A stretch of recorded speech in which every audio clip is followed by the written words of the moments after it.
From the center of the galaxy, this is Force Center Live. We're a show about Star Wars pop culture and the ultimate adventure, life itself. I'm Ken Knapsack. And I'm Jen Lando. Joseph Scrimshaw is out not only today, but this week as he takes his film Dead Media across the finish line. I don't know if you've heard, it's hard to make films, Jen, and it takes a lot of work. So we want to give Joseph all the time in the world to concentrate on it. So we'll be handling the duties here today. That's right. We're holding down the fort while he goes and makes a movie. Makes a movie here, you see. You got Go Picture, kid. Here you go. People like the wonderful, warm Mike Fake is here, the center of my galaxy. Oh, Mike, you stop it. Josh Bernard saying hello. Will Dixon checking in. Jeannie from Tahini. Yes, and she mentions this hype button. There is a new thing on YouTube called the hype button. What does it do? I don't know. I don't know at all.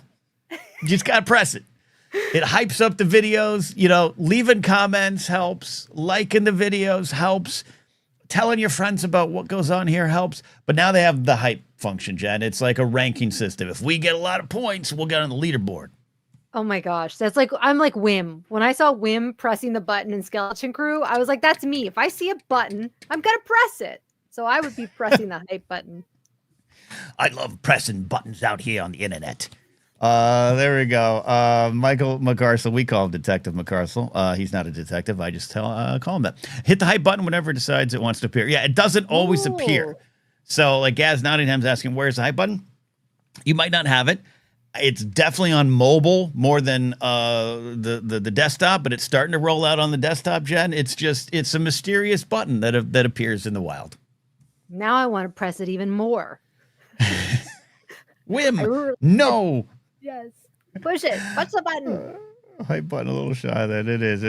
Look, we're going to be talking some Star Wars news here. We got Andor at the Primetime Emmys, not the Creative Arts Emmys, Jen, which is the Saturday night cash bar affair, to borrow an old Letterman Oscar joke. By the way, Letterman hosting the Oscars, still one of my favorite things. Would you like to buy a monkey? But we're going to talk about that. We got Ahsoka Season 2 directors. We got a little bit of a swing through Star Wars headlines. Not much there this week. And we want to take your questions. We're here live, so give us a question. If there's super chat, oh, man, we'd love that even more as we fight our way through this Star Wars world. But we'll get to those at the end. They can be any question. You could be ask me anything Star Wars related today. Here, Jen. AMA, as they say. AMA. We also recorded a fun episode of Star Wars Ranked that should air tomorrow. That is, how do we describe it, Jen? Well, it's our favorite non-canon Star Wars things, which things is a big bucket. I must admit, after looking at our list, it's my happy place. I want to just run down the list. It's cozy time. Fall is in the air. Still is 84 degrees here in Los Angeles, but I'm getting in cozy mode. Yep, there you go. I can't afford to run my AC, Jen. So what I brought in a mini shop vac, like one of those fans that dries carpet, and I just turn it on and sit right in front and sit on an ice pack. It's ingenious, really. Hey, before we get to all that, we want to remind you today's podcast is brought to you by our shop on Fourth Wall. That's right, merch, baby, merch. Check out our merch store. Pick up a T-shirt, pick up a pint glass, help support the show, represent Force Center out in the wild. Links down below if you're watching live on YouTube. If you're listening later, you can head on over to forcecenter-shop.fourthwall.com. I got to hit all the syllables. forcecenter-shop.fourthwall.com. We also have merch still up on TeePublic. Check that out, but Fourth Wall's where we're going now. That's one part of what the show's about, Jen, but we also have an ask about what's going on. That's right. Wait, I'm sorry, my ADHD. Our Sky Taxis things, great callback. That episode of Ranked where I ranked Sky Taxis. It was a desperate moment, I'll admit. We're not desperate, but we do appreciate subscribers. And our next goal is we're aiming for 10,500 subscribers on YouTube, which sounds like, that's a lot. But we are actually at what? 10,214? Yeah. I mean, gosh, that's really, really cool. So we're inching up there. We occasionally get some new subscribers. Liking, commenting, sharing us with your friends is a great way to spread the word about our little podcast that could. Our little podcast that can. That actually will be, we keep talking about, this is our 11th broadcast year. 12th broadcast year starts in January. But this is our 10th year of existence, Jen. And little Force Center business live on air. Joseph and I were talking last week that, the actual 10-year anniversary of Force Center is this October, next month. So we're going to find some ways to celebrate it. We might do a 10th anniversary live stream, celebrating it all. Who knows? We'll get some folks to pop on that have been on the show in the past. Or it'll just be us three, because sometimes it's hard to get people to come on shows these days. But 10 years of Force Center coming up very soon. So there you go. There you go. So subscribe to the channel there. We also like to catch up on life adventures, Star Wars adventures, while Joseph's making a film. Jen, you're busy back in school. I'm busy just trying to hack a survival out here in this wilderness. So not a lot of Star Wars in my life this week. What about you? Yeah, no, I always rely on Joseph because he always does fun things like going to the movies and going and having drinks with his wife. I live vicariously through him. I got nothing. I'm like trying to think of what I've been doing except talking about that Wookiee that we talked about, Chewbacca. Remember the life-size Chewbacca? This like 7 feet? The Santa Chewbacca. And I've thought about him a lot. And not that I could purchase him, but I was like, just knowing that it's out there. Maybe he'll end up on Facebook Marketplace. That's kind of what I'm hoping. I see a lot of old Star Wars things on Facebook Marketplace. Maybe I could get them for $50. Yeah, or maybe I should put some things on Force Center or Star Wars Marketplace. That's what I should do. So so is that your price point for the Wookiee? $50 you're taking them? That's even too much. I can't be paying 50. My husband's like finding stuff for free. Like that's what we're like, if the Wookiee was for free, I could get it. But otherwise, I'm on a budget. So I get you. Who's going to just leave Chewbacca by the side of the road so I can pick him up? Look, I'm telling Nobody. you. I'm telling you, the day's coming, Jen. You got to prepare space on your shelf for that life-size Wicket. I think it's going to go to you soon. My gosh. I don't think I can. I think I'm gonna. I can't fit it into my car, which I will be living out of in December. So I maybe I could strap the Ewok to the roof. It just doesn't seem right for Wicket. Wait a minute. He doesn't fit in the car? Are you sure? No, he fits in the car, but if I'm living out of my car, I got to have a dog. I'm going to have a dog with me. And I don't know, clothes, something in the back seat. I don't know. So Wicket's he's going to have to go to you. It's the end of the story. You're not going to go to your car. You can always live with my mom and her boxes. Perfect. We'll find you a room. Perfect. And Wicket too. And Wicket. Wicked indeed. Yeah, that's it for my life adventures. I just working hard, having fun doing the things here, editing clips and all the things we need to do to survive as a podcast, and with my stuff over at the Blathering. Love for you all to check on what we do over at the Blathering. Talk about news and a little sports, a little pop culture. It's all over there. Having a lot of fun doing that. I did force myself, Jen, last night. After I recorded. Sundays are not a day off for me. I record all my ASMR videos. I do a podcast, prepare for Center News. And about 7 o'clock, I was like, enough. I got to do something else. So I promptly fired up my computer and started to record my radio show. And I was like, that is not what I meant. So I took myself to downtown Burbank. You know where that famous Batman statue is? Yeah. Right next to it is a pizza store called Slices. I got 2 slices of cheese pizza and a Diet Pepsi, and I just sat outside staring at everyone in the world taking photos in front of the Batman statue, and it was a lot of fun. It was a lot of fun to people watch. It sounds kind of creepy and lurker, right? Like, hey, you take a picture of that Batman. But I just liked watching the joy that statue brought. I wish there was a Star Wars one there. I do love Batman. But it was just families and people. It was the novelty. No one's debating, who's your favorite Batman. They just like, cool Batman. And I just love seeing that. Exactly what I needed last night to get my week started. That's great. I love that you did that. I feel like it's so important to get out into the world, and it's hard. It can be like, do I really want to do it? In New York, when I was in New York this summer, that's one of the things I liked, is that you're kind of, you're forced to go out and be amongst the people. And, it's great. I like it, even though I can kind of more of an introvert.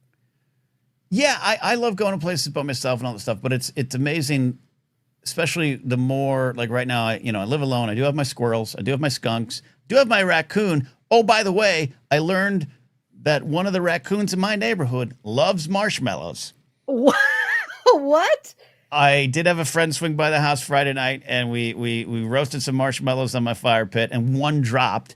And she was like, should we put it in the fire? And I was like, no, I'm going to put it here on the ground and see if the skunks like it. And then it was gone the next morning. And I texted her. I was like, Jessica, it's gone. The marshmallow's gone. And so I was like, okay, put another one out. Hear a rustling about 1 a.m. Go to the window. Giant raccoon just like, marshmallow. The raccoon is coming and it's good. I put another one last night. It's gone in the morning. It's gone? Saw a skunk. The skunk didn't like it. The skunk walked right over it, like actually kicked it. It was like, I don't know, whatever this is. Oh. So there you go. That's my life. But as I was saying, when you get a little isolated, we're all a little isolated, and you want to go I just want to feel the energy of people. I don't even need to talk to them.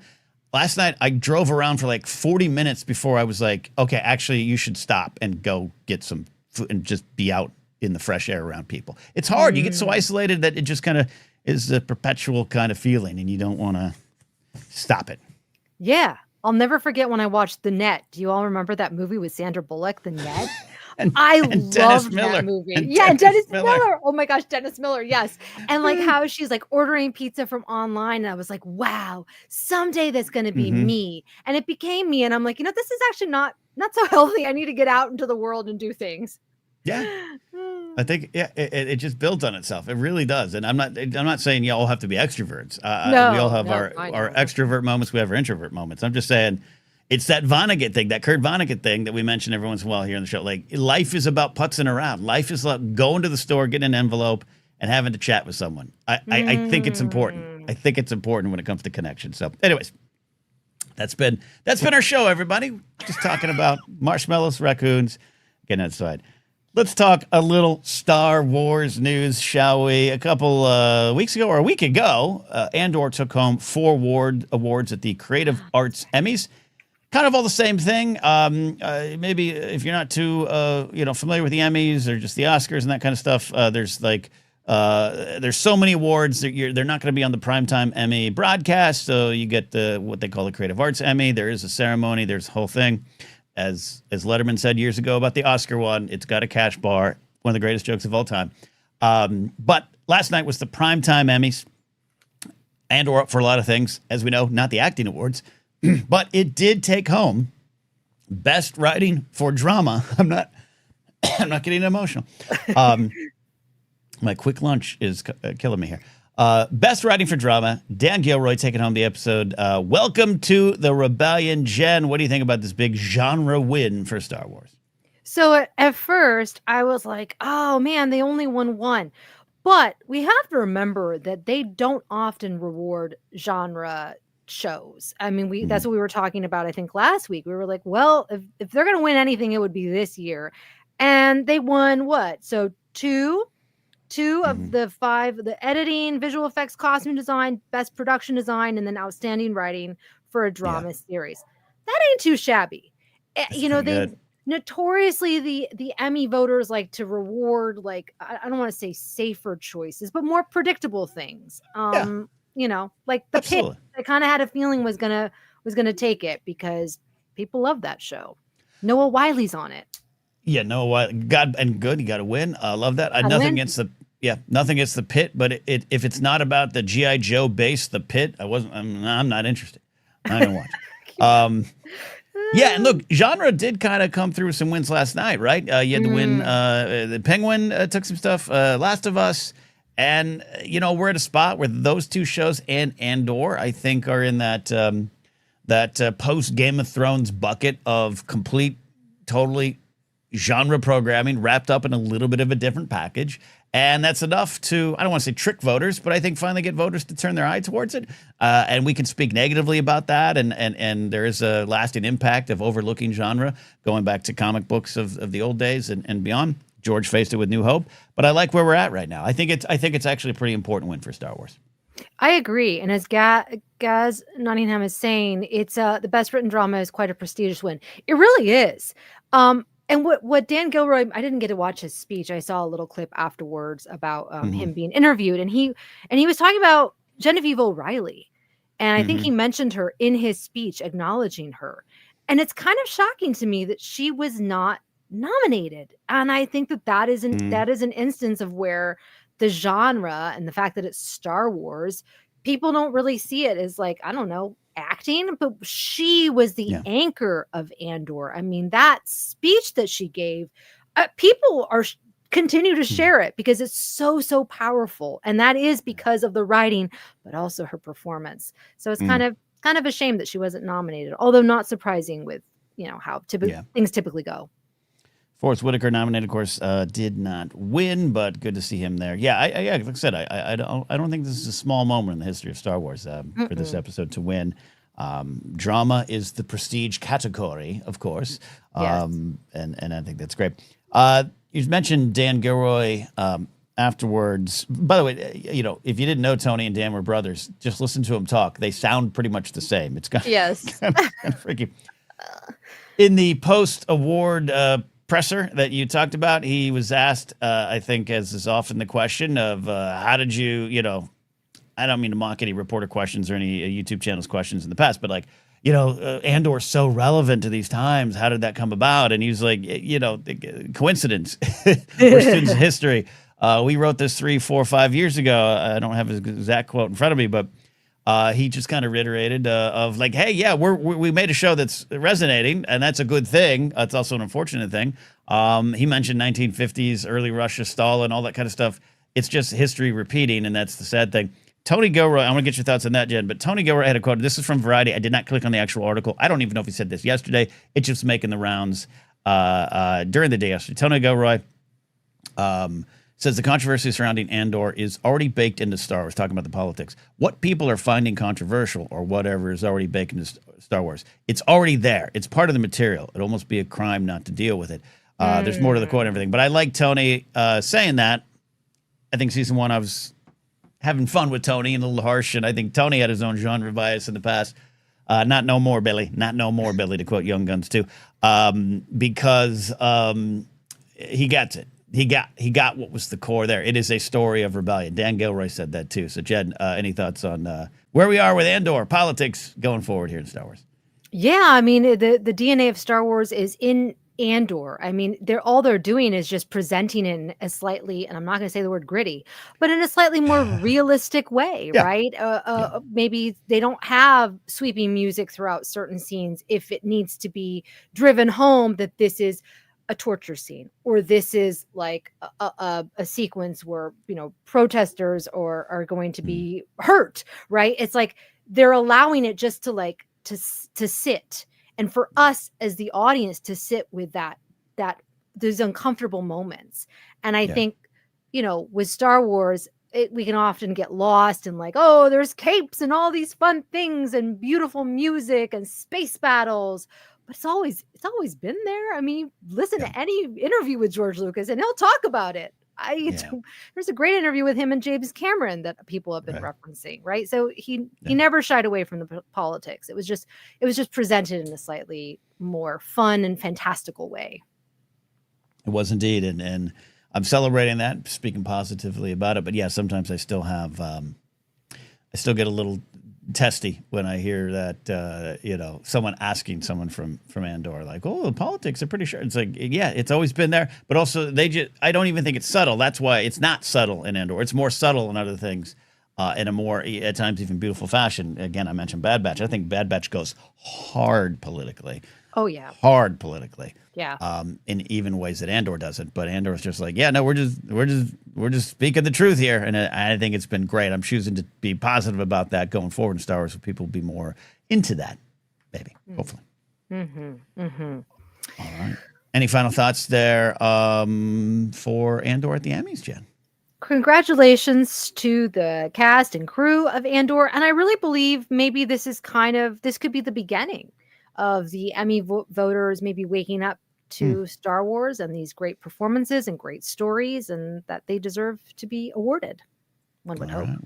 One would hope. We'll see what comes down the line. Speaking of What is heading on down the road in terms of Star Wars? Ahsoka Season 2. We still do not know the direct specific release dates, to my knowledge, right? Yeah, I'm trying to think. No. We just know maybe sometime next year. Makes sense. They are mostly wrapped on production, I do believe, or at least principal production. But story going around at the end of last week, Jen, Ahsoka Season 2's directors have been in place. We've known the names for a while. Jennifer Getzinger, Bryce Dallas Howard, Anders Engstrom, and we believe Dave Filoni. But now we know via IMDb and a Reddit leak. Some of you probably go to Star Wars Leaks, the Reddit room. It's okay. It's okay that you go there.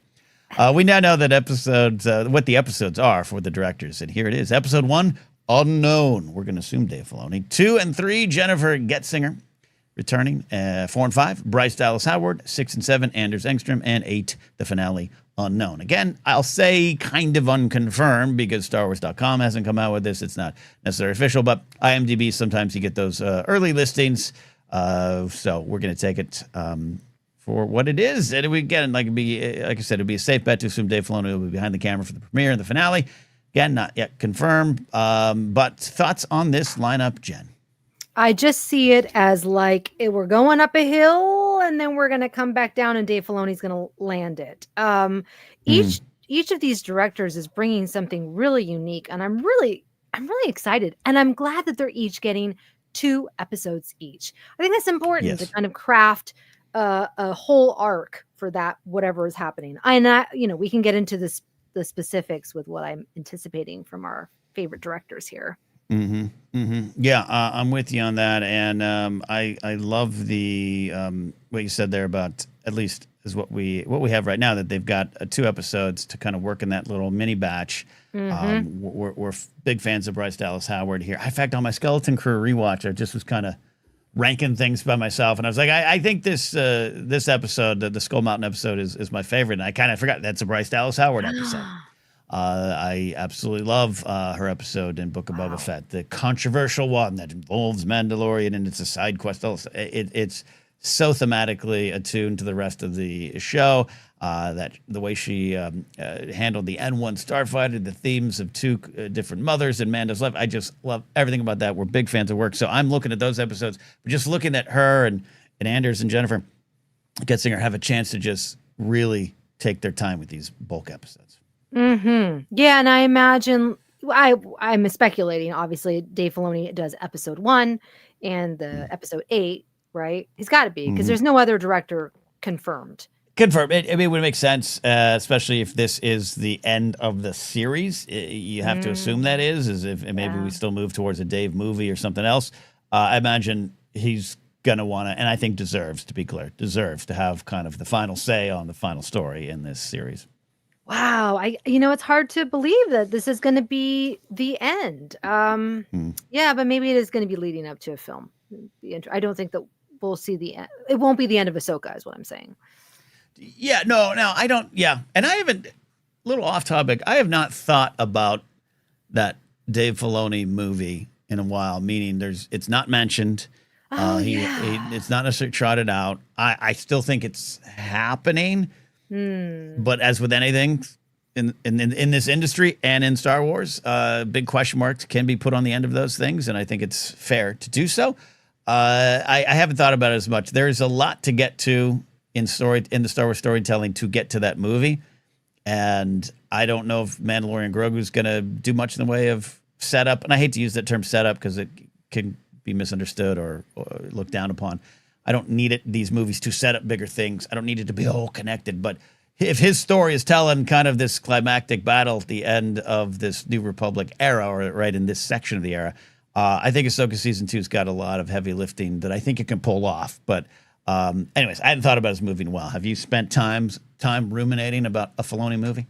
Now that you're saying that, I'm like, wait a minute. Wasn't his movie supposed to be kind of like the quote unquote Avengers type movie where they all, is that right? I think that was what the public started saying. There was a Kathleen Kennedy quote, I believe, at some event kind of saying it's going to be a culmination and all that kind of thing.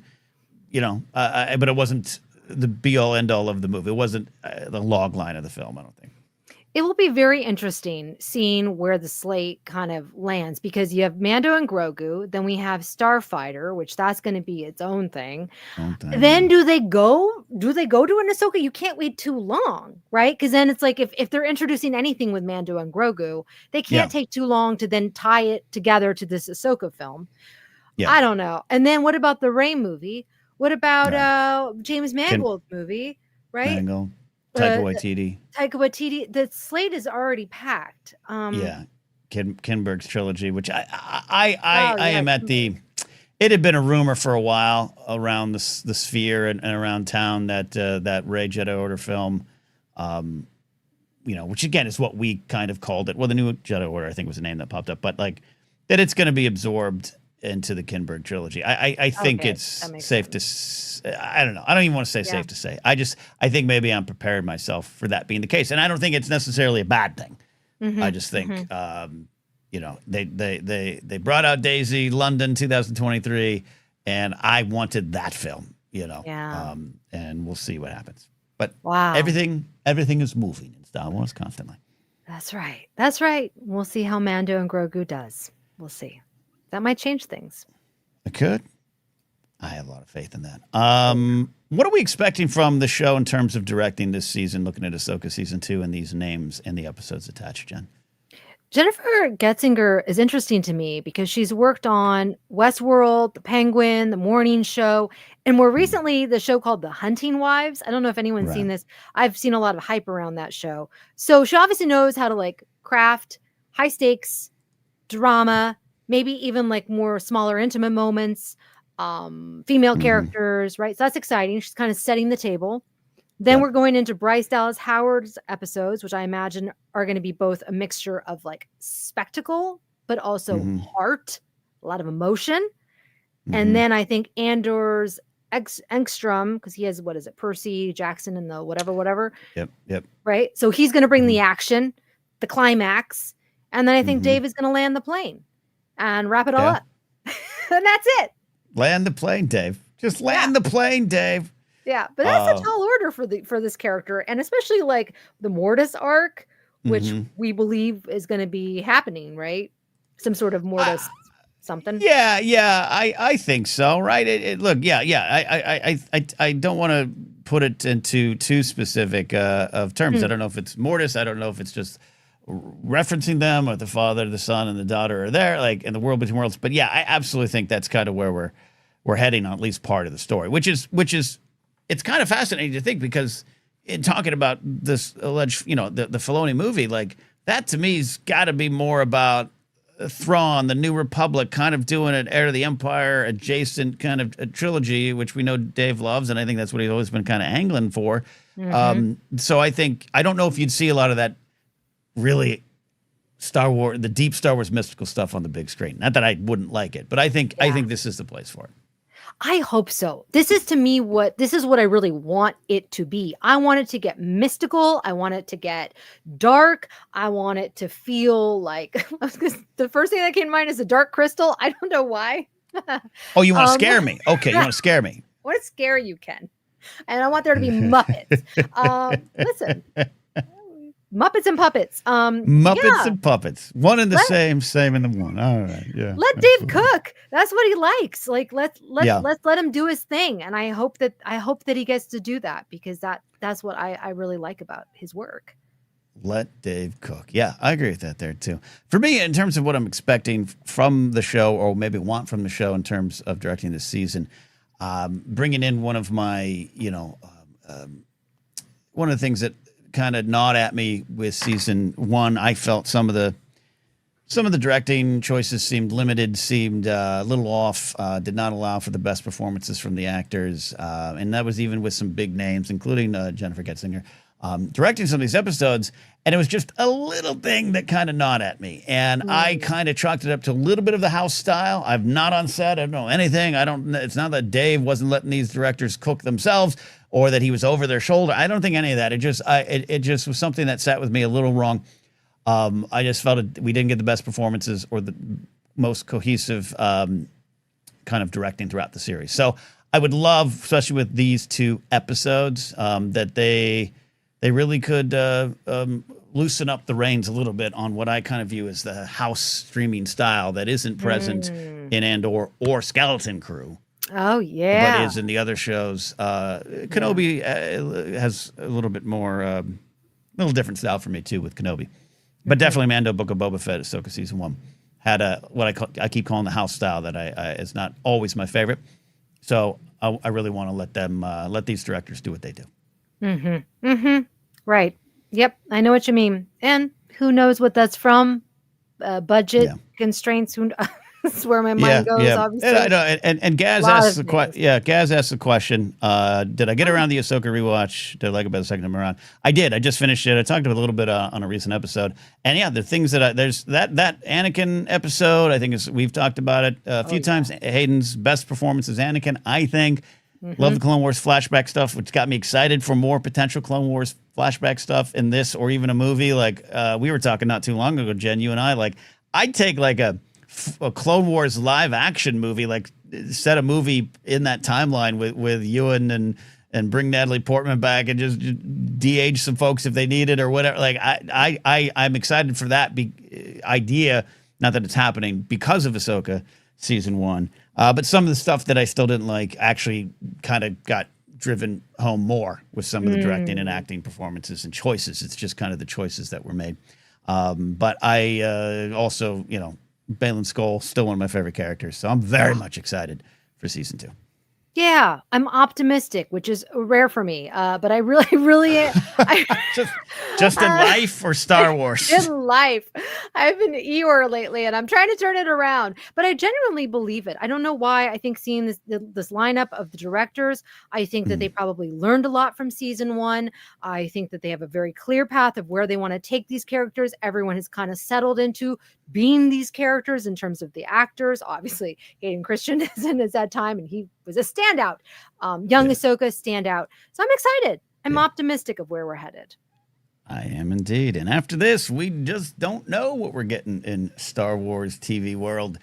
We know we have Maul Shadow Lord. We have this. We know we have stuff with Visions. We have a Visions spin-off series. But other than that, nothing that we know of, nothing announced. Wide open slate in this did streaming work era that we're in. Wow. So speaking of that, the Star Wars streaming era did bring us a lot of new directors. It's one of my favorite things about all the streaming shows and why I do hope we will get more.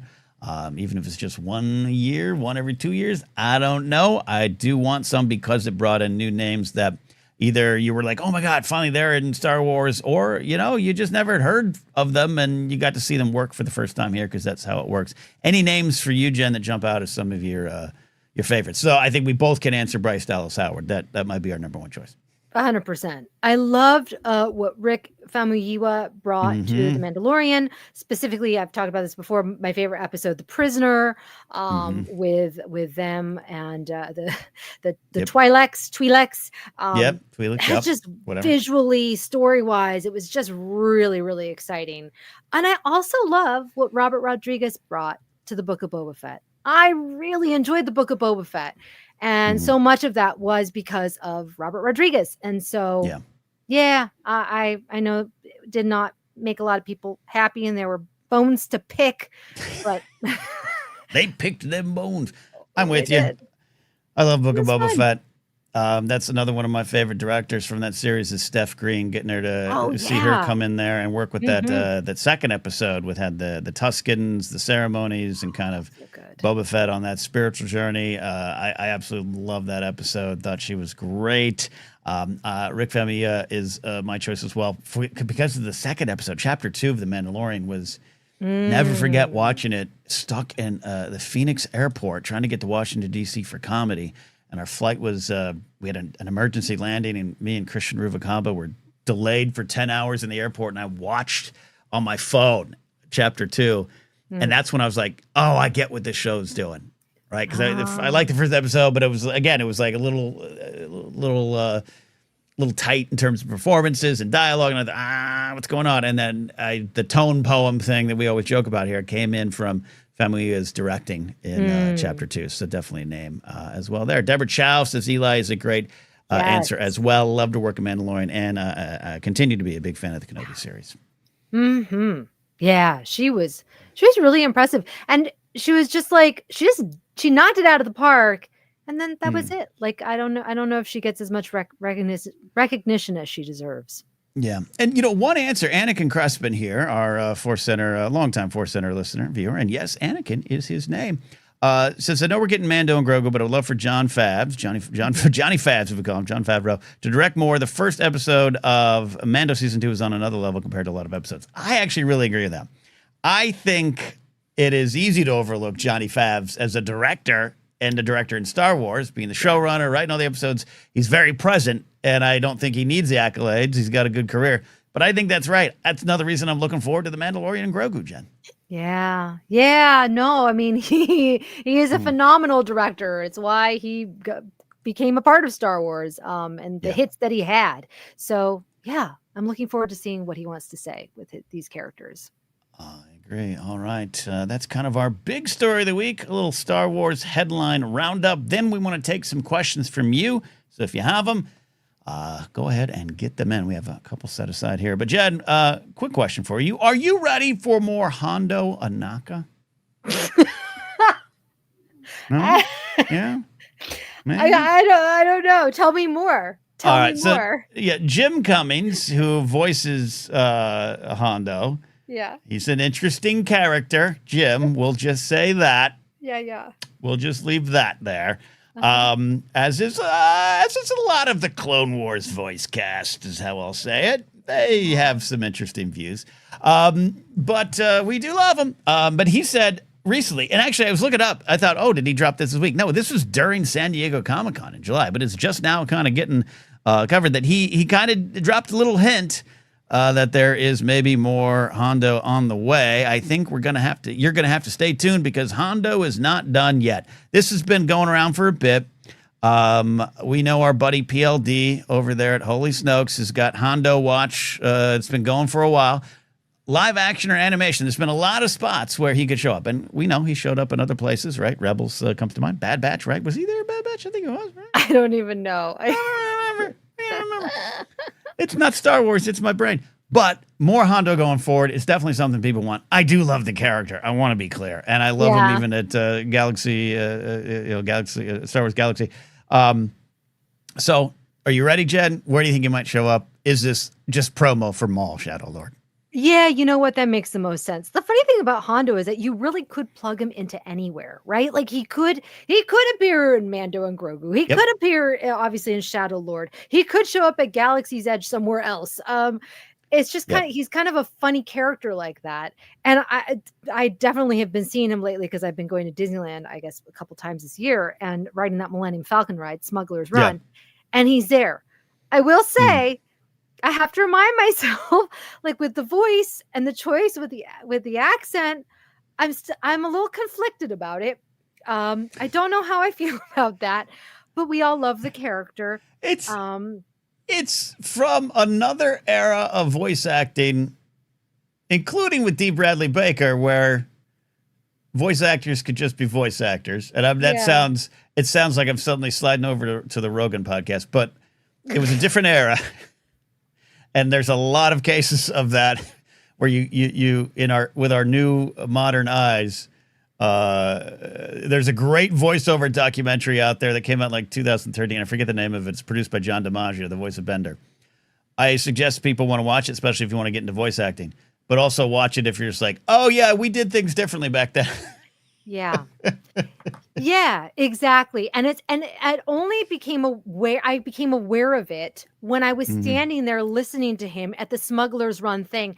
And I'm standing there and I'm looking around and it's a really diverse crowd. And I'm like, I kind of feel a little uncomfortable because I know what the actor looks like.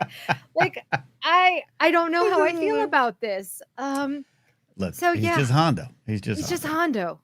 And every time I tell my kids that character, he's a pirate and blah, blah, blah. And we're like, yeah, let's just get on this ride. He remains one of my favorite characters in a way because of where he started and where he ended up. Mean. He's a villain. Yes. He's ruthless. Yeah. And then he becomes kind of your crazy Uncle Hondo. Yeah.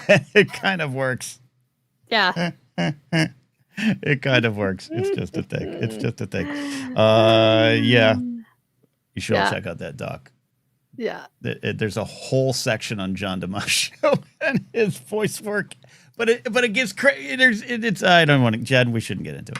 No, we won't get into it. No. And it's one of those things. I'm not mad about it or anything. It's just one of those things where you're like, huh, okay. Maybe going forward we should re-examine these things. I don't know. It's like I said, I like when voice actors get to act. That's all I'll say, but it's also at times a little different. We don't have a problem with D. Bradley Baker, but I don't know if that would be the case. Yeah, and he's so good. I don't know. If we have Rex and so and so in live action, any clones in live action, it's not going to be D. Bradley Baker, and I think that's going to be a bit of a problem. That's what I've always thought. Because D's so good. I think D's so good as an actor.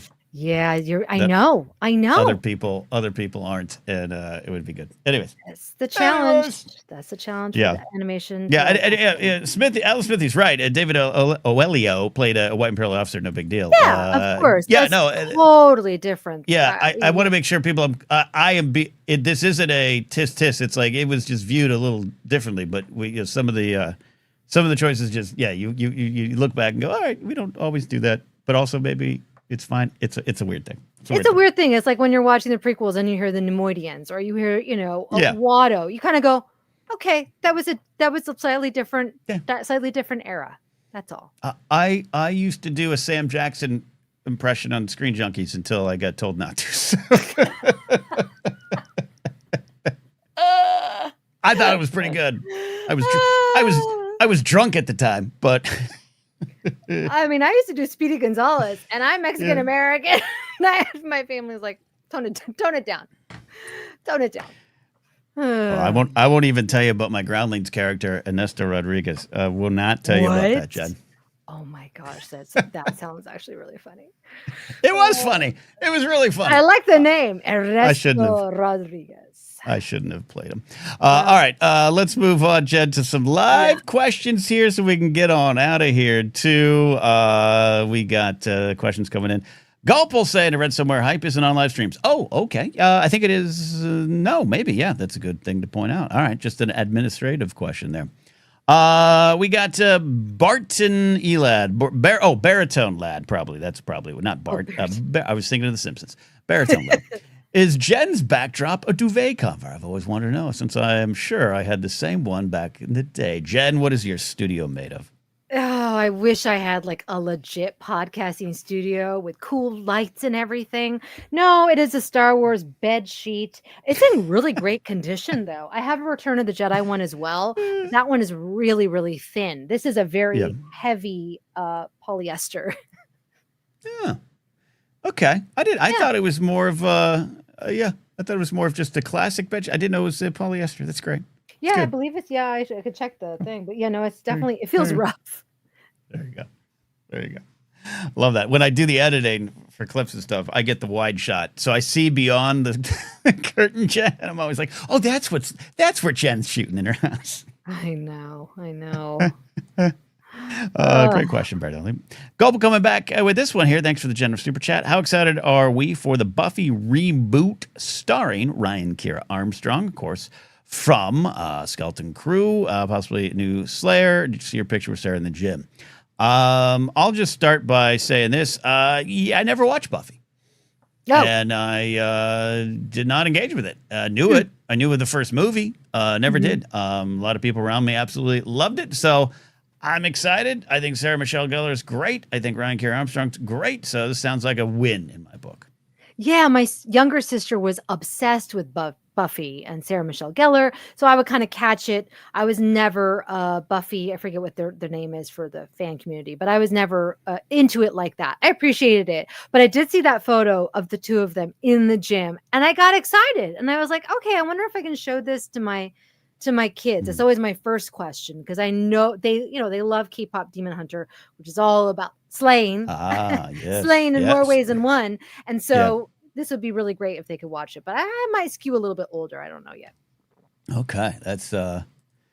Yeah. There you go. Yeah. I think it's going to be the right time for Buffy. I think it's great. Yeah. And I have no problem on the surface with any kind of legacy reboots, legacy sequels. obviously big fan of the modern era Star Wars. I think it can be done wrong. I think it can be done good. I think it can be done tepid. I think there's a good energy behind what they got going on. So I'm excited for that, at least, even if I'm not going to watch it. Yeah. All right. I'm just pulling questions, Jen. So if you see something you want to jump to, let me know. Okay. But here we go. Recovery Hacker says a bucket in celebration for each Emmy, but also you guys inspired me as a 77 baby to restart a small Star Wars collection. Got my first Black Series Lando today. I love that. Yay. Thank you for the super chat. Jen, I just had this fun episode out with our buddy Ken Plume here on the channel. Action figures are why we love Star Wars. We talked a lot about the past, the Kenner, but also there was this weird period where we both realized like Ken's a big collector. He's known in the collecting world. He has Force 5, just his podcast about collecting Star Wars stuff. I have a lot of my stuff I might be even trying to get rid of now, all that kind of stuff. But there was one thing we both kind of realized: this was a recent addition. Like between like 83 and 2014, I didn't really collect Star Wars. So I felt like I was starting over again in 2014, which was part of the passion I had behind it at the time. Did you find that as well? Is it just part of that Star Wars dark times we all went through in the late 80s, early 90s? Yeah, because we didn't have the internet like how we do now with online shopping. Like as a kid, where could I go? Like I could only go to my local shops. And at that time, nobody had Star Wars stuff. Star Tours, famously their gift shop, they had Ewok plushes. I remember that. And that was, they had some Star Wars type merchandise.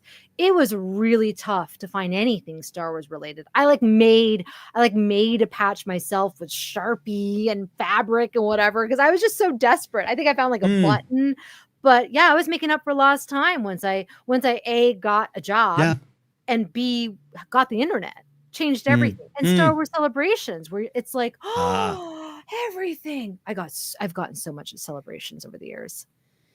Yeah, that's a good point too. And then for me, you talk about making up time. A lot of it was we were told to put away our toys, especially you as a girl growing up in the 80s. You can't play with that. Put that away. And then what do you want to get a girlfriend, man? You got to take your Star Wars toys and lock them up, nerd. I did that. Did all that kind of stuff. And then when this started to reemerge in 2014, Mon Garrett and I put together Jedi Alliance. And the style of the time was to cover your sets and all this stuff, in almost a comical fashion. It felt like, yes, I can finally do this. Yeah. And that was part of the fun, just grabbing anything you could. 10 years later, I find myself not as emotionally connected to that stuff as the stuff I still do have from my childhood. Like this stack of Star Wars magazines, next year that I got, like that has more value to me now than some of the stuff I've picked up in the last 10 years. But it was a lot of fun to do it. Yeah, and there's something psychologically that feels very healing. Like we were told, like you said, for so long to be ashamed of that. And many people were picked on or felt isolated and ostracized because of their love of Star Wars. And by being a grown-up and collecting these things, it's like I'm taking back that aspect of my life where it's like, no, I like this. I believe that this is worthy and good and what makes me me. And not only am I going to collect it, but you're going to see it behind me when I'm doing these shows, right? Whether it's on a set or whatnot. And it's like that was thanks to the way that things shifted in 2010. Yeah, it felt like around there. Being nerds. It was good. It was cool. Yeah. Well, that's around the time, I forget the exact start of the Black Series line, but that was around the time I saw it. There was a store in the mall I worked at called Halo 2, and it had all that kind of stuff, and it was just fun. I'd go in there every day as a security director, walk in, got friendly with the staff, but just like, what are these 6-inch Star Wars figures? What is this stuff? It was a lot of fun to kind of see it come back in that way. All right. Anything else jumping out to you? I got some questions, but... I want you to control the board if you want to. See, where was it? Somebody was asking about. Oh yeah, Michael. I've been meaning to ask, what is your major? You've mentioned number of classes, but not your overall major. I am in graduate school right now, and I'm studying speech language pathology. So that's been really, that's why I guess my mind is thinking of accents and things like that, is because I'm studying about different way articulation issues with children. I'm also learning about aphasia, dementia, swallowing conditions. and it's a very accelerated program. So I basically like that is why I have no Star Wars life adventures. At least for the next 2 years, I won't. Have you studied in your class? Could you be president while you have dementia? Okay. Listen, we were learning a lot about strokes, different types of strokes. And that's what I'll say about that. I was like, ischemic, transient ischemic attacks. Yeah, hemorrhagic. Yep. How it affects language. Yep. Yeah. Just wondered. Helpful. Just wondered. I got a question here from Quadface. The Alien Earth show is so good. Could we get something like that with Zillow Beast? What kind of characters would you like to see in this show too? I've not seen Alien Earth, but I would take more of the Zillow Beast and kind of, weird aliens beneath the surface of planets. What say you, Jen? You know what? I just learned that the original alien queen was a puppet, right? I didn't know that. So if they could make the Zillow Beast be a puppet, you know me, I'm all about the puppets. That would be kind of cool. Put Guillermo del Toro on it. Yes. Anakin Cressman says Alien Earth is crazy good. Is that on Apple TV? I don't even know anymore. I don't even know. I want to watch it. You all have been talking about this in the chat for the past couple of weeks. I got to watch it. Yeah. I watched a movie last night, Friendship, the Paul Rudd, Tim Robinson film, and I could not remember what streamer it was on. And then I forget you can do a general search in your PS5 and it eventually comes up. But I was actually frustrated going, Amazon Prime? No, Peacock. No, it was on Netflix. HBO Max. Or whatever we're calling HBO Max now. Gaz Nottingham says, question. Do you think the Skeleton Crew will connect to the Mandalorian / Ahsoka, Dave Filoni finale movie, and how? It's set in the same period. We saw the pirate Bane in both shows, but no solid connection. Yeah, great comments about Bane. You forget that as well. Or Vane, I should say. Wow. No, I don't think it will. Sadly. I know you and I talked about the character showing up in other spots. We want General Neil later on in his life in his official military bathtub. But I don't think it will. And for no controversial reason, I just think it is what it is. That makes me a little bummed out because, at least with my kids, and I'm sure other people's young people in their lives, this really kind of hooked them. And my kids were like, when's the next adventure? What's next? Is there a second season? And it's like, nope, that's it. It was an awesome show. We're wrapping up. And I just feel like, come on, there's some things that they could reuse and continue those storylines elsewhere. And no offense, not just in books, although I'll take books. I'll take some YA novels. I'll give those to my 10-year-old. That'd be great. But we need more. We want more. Yeah.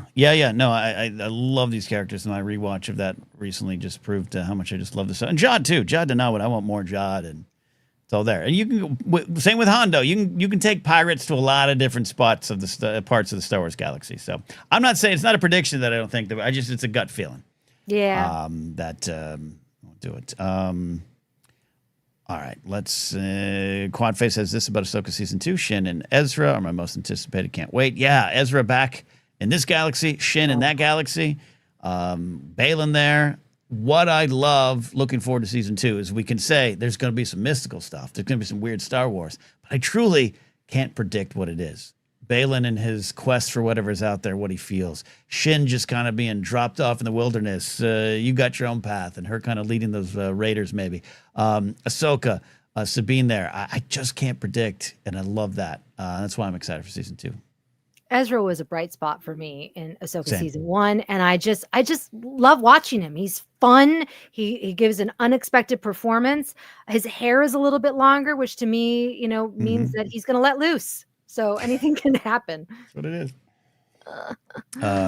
Recovery Hacker says, my kids in their 20s say grad school is this. Say grad school the same way that you do. Oh, because I was like grad school. Yeah. I'm so tired. I was up till 2:00 last night working on something. So I'm like, all right, we got to wrap this up so we can get Jen on our way here. Mumbo Jimbo says, if you could come up with a brief plot bridging the gap between Rise of Skywalker and the next Rey movie for Starfighter, what would yours be? Oh, that's a big question. I don't know. It would be highly political for me in an almost an Andor-like way, where we get to spend time with it, the nuts and bolts. I'm fascinated by the idea of, all right, you've won, but what are you building? And it's never easy, and that sets up things later on. We know the galaxy. We know some of the stuff Mothma's done in terms of, kind of demilitarizing a bit. We know that there's some complacency that sets in. We got political parties fighting. We got Leia having to go off and kind of do her own thing, but being branded as a warmonger because she's trying to be prepared for these, neo-imperials building something out in the galaxy. So there's a lot of interesting things there.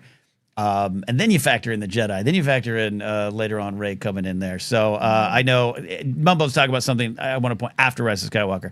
I think it's the same kind of energy, I should say, to be clear, where you got Mothma and stuff in the past. But I want to move that all forward with some of the leaders we know about how to build something new after you've and essentially won. Yeah, I agree. And I like the idea of how does Rey start this new Jedi Order with the best intentions, wanting it to be great and welcoming and doing it the right way, right? And yet she can have the best intentions and yet something terrible inevitably happens. Or there's an evil force at play that doesn't want her to do it that way. I think that would just be really interesting to see her going through that turmoil. Absolutely. Skyrim Clip says, hi guys, favorite Jedi and Sith. Mine are Qui-Gon and Malgus. I think my favorite Sith is Palpatine. Yeah. I do think, there's some great choices, but he's the OG for me. Favorite Jedi, it's tough. Kenobi, Qui-Gon's really up there. Rey, for me. I mean, not for nothing. Luke Skywalker. Done some cool things. Meant a lot of things to my childhood. Qui-Gon is really up there, though, for me. I don't want to steal Skyrim Clip's answers, but I love Qui-Gon and love that we get to spend more time with him now. Oh, that's really tough. I mean, obviously Luke Skywalker, of course. Ahsoka from the Clone Wars especially. I really felt like I related to her journey a lot, being a Jedi. And favorite Sith, Darth Vader.